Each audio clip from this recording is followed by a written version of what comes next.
I'm going to be discussing this from the viewpoint of an American. As a lawyer, as an American lawyer, as an American lawyer who has been involved in American media for 35, 6 years, whatever, a long time. Framed within the context of the usual American news consumer, and looked at through the vantage point, through the framework of the American news prism. And what I'm going to say is what has happened regarding these warrants that seek to be issued and the like. But I'm going to say it in a way that does not necessarily talk about who's right or who's wrong. You see, one of the most important and most critical things for you to do, to try to remember, is that when you look at this, have a bird's eye view. Don't look at who's right or wrong. Don't look at the usual subject or subjects or suspects. Don't look at what is correct by virtue of what comports or what you agree with. But the chief prosecutor of the ICC, not the ICJ, the International Criminal Court, because this deals with individuals versus civil cases against countries, if you will. And again, this criminal civil, it has an analog, obviously, but he said he is seeking arrest warrants for Israeli and Hamas leaders, including Netanyahu. This is incredible. Because this involves the application of what we call rules-based order, except when that rules-based order involves rules or an order that some people don't particularly care for. And to some, it's like, well, this is inconceivable. You're putting in essence, a potential indictment. Hamas and Israel simultaneously. That's what's incredible about this.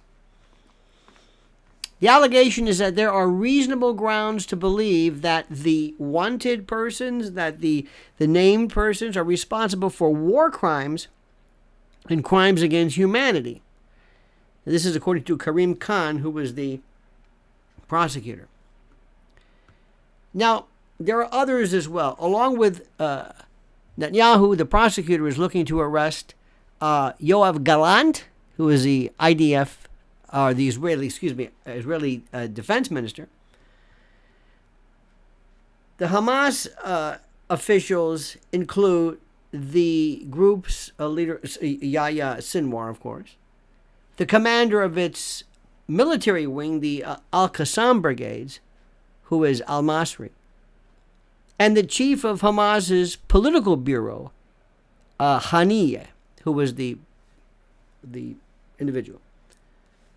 According to the prosecutor Khan, Netanyahu and Gallant are suspected of war crimes and crimes against humanity in Gaza. And I'm perusing the various indictments, or the various accounts of such as intentional attacks on civilian populations, and I'm using the particular language here, willful killing and causing of suffering, using starvation as a method of warfare, and the extermination and or murder as well as inhumane acts. Now remember, this is different than what the ICJ was potentially alleging, in terms of a prima facie case, if you will, regarding genocide. The Hamas leaders allegedly, quote, bear criminal responsibility for murder, rape, and other acts of sexual violence and for taking hostages, torture, and other, quote, inhumane acts. Let me see if I can leave you with this. When I say leave you with this, I want always, whenever I speak with you, for you to walk away with something like, okay, I get the flavor of it. You know, when you see a movie that you've liked, or you've enjoyed a movie, it's not one particular scene, it's not one particular aspect of it. It's the idea that it's an entire feeling you got. There's not one particular aspect of it, and that's the same with here. It's a big picture. First, Americans don't know what this is. This is a globe, and it's a nice little colorful kind of hodgepodge and mosaic and quilt, so to speak, this abstract mosaic of countries and languages. But this doesn't really apply to us because we're America. And America doesn't really, whatever. But we're here. This is us. And nobody else matters. Not the UN, not the World Health Organization, nobody. Nobody. Unless somebody like Klaus Schwab or the World, Health Group or whoever it is, Economic Forum, and these folks come along and they say something that our shadow government leaders agree with. Then we're groovy with that.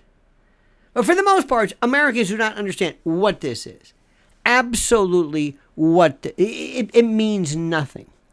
Number two, and I'm going to stop with the serialization of this because I'm going to forget the numbers. But the next point, American media, as we speak, American news media, cable news media, heritage news media, prototypical news media, act as, and do not take this the wrong way, but act as mouthpieces for representatives of Israel.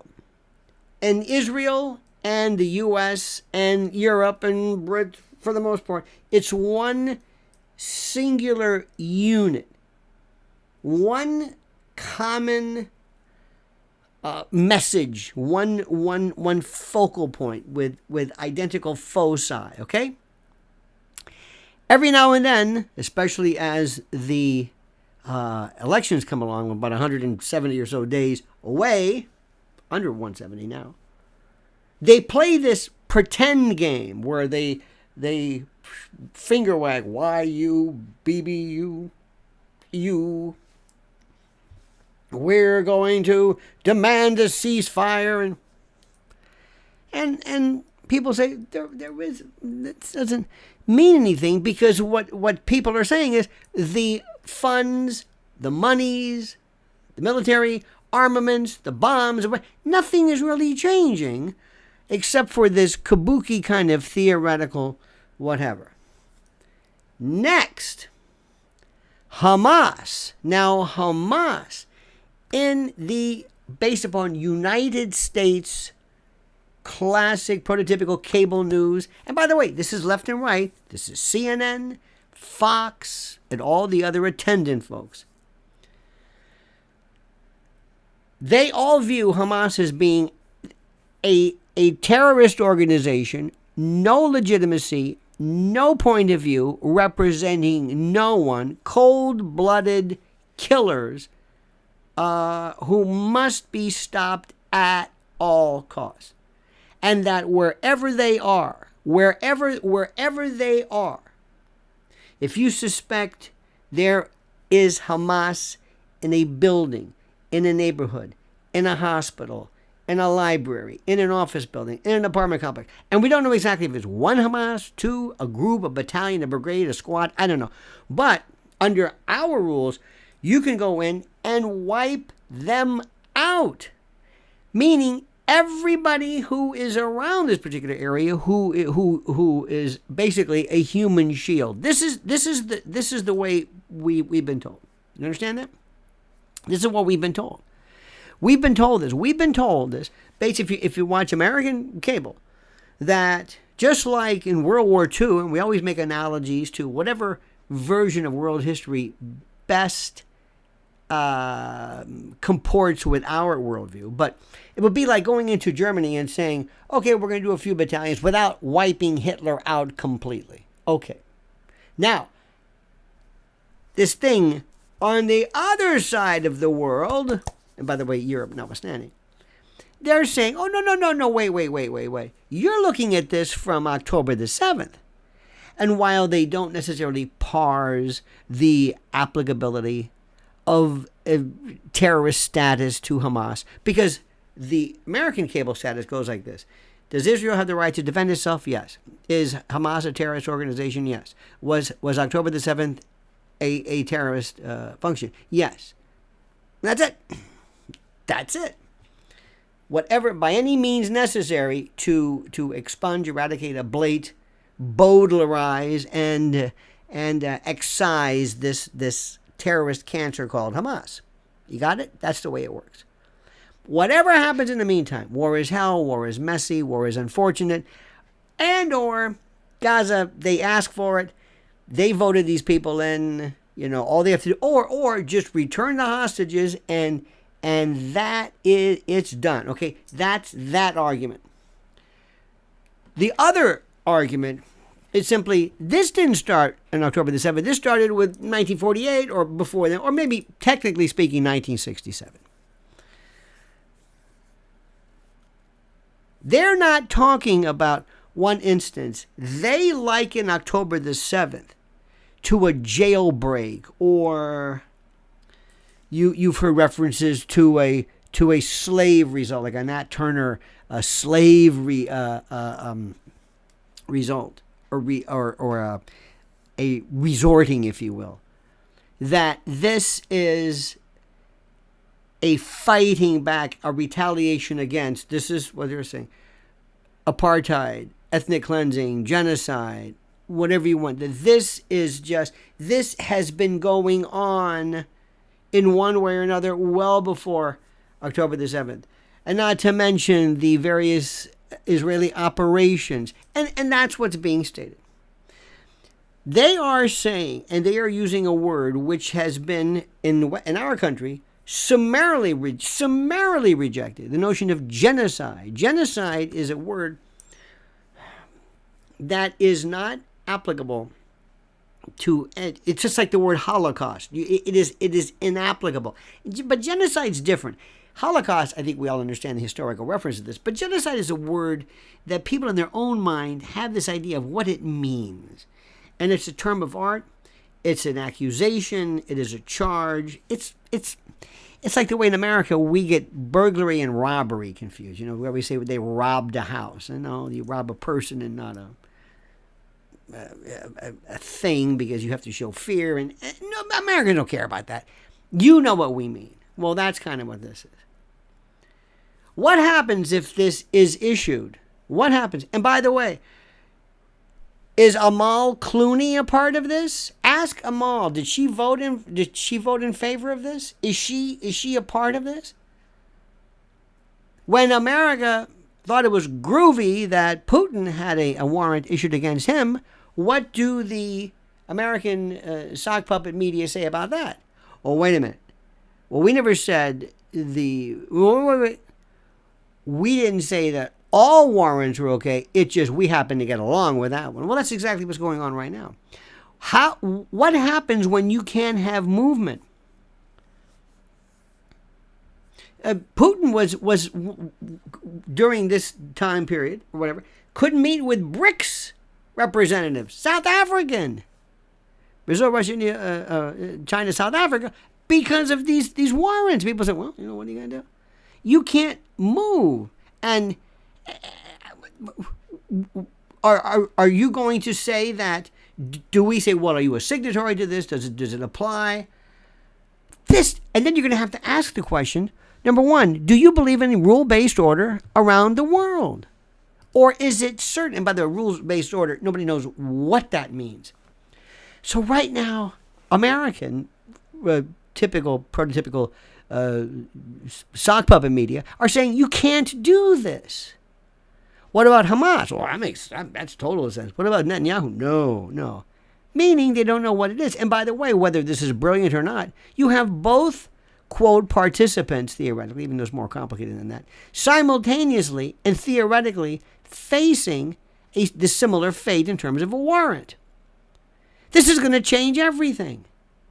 And the best part about it is that you have a country right now where I am, where the only time anybody even discusses what's going on between Israel and Palestinians or Gaza is when they talk about interruptions at college campuses, graduation ceremonies that are canceled, seemingly incoherent Gen Zers with their kafiyas who are mouthing seemingly and likewise incoherent bleats and phrases that nobody seems to understand, or how Ivy League schools are not doing enough to protect Jewish students, or how Ivy League school presidents who are accused of not doing enough happen to be guilty of plagiarism, which is, I don't know, we kind of forgot that one.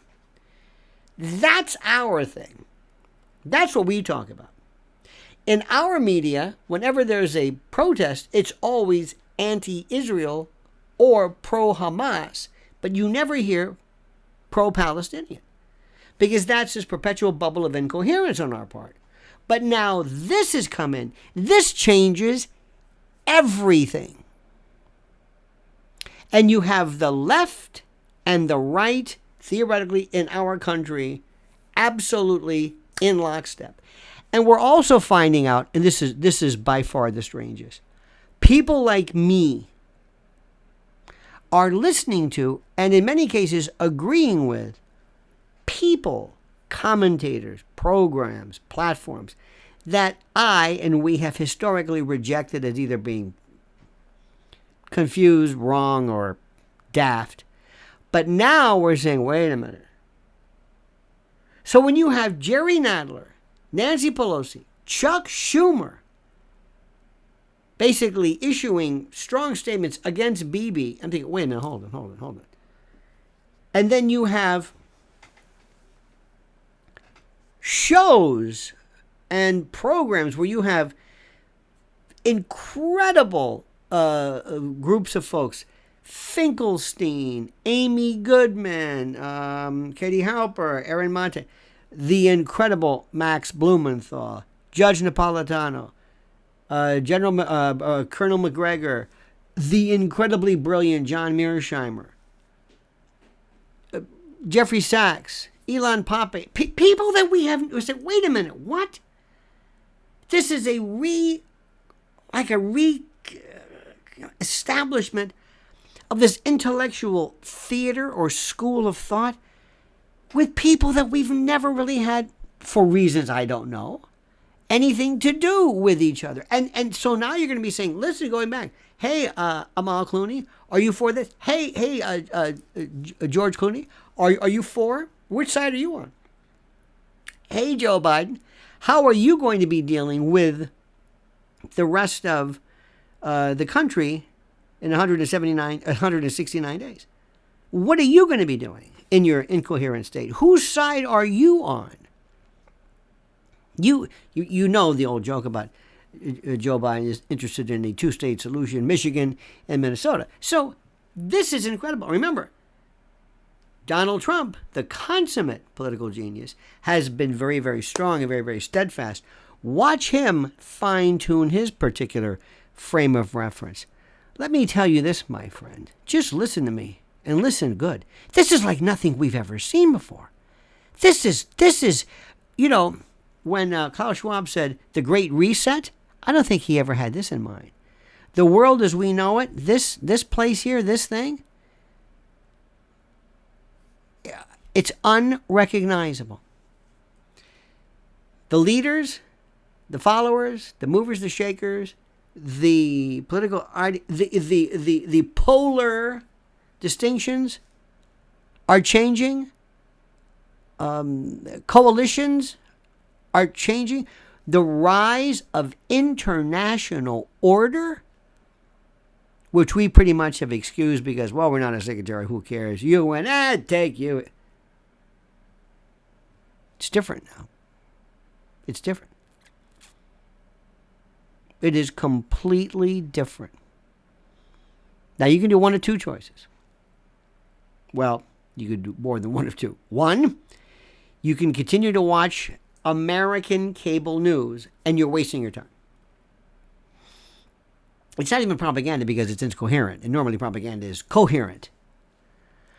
You must look around the world. You must go to streaming platforms and hear international fora, international speakers, and people who have not necessarily enjoyed this prototypical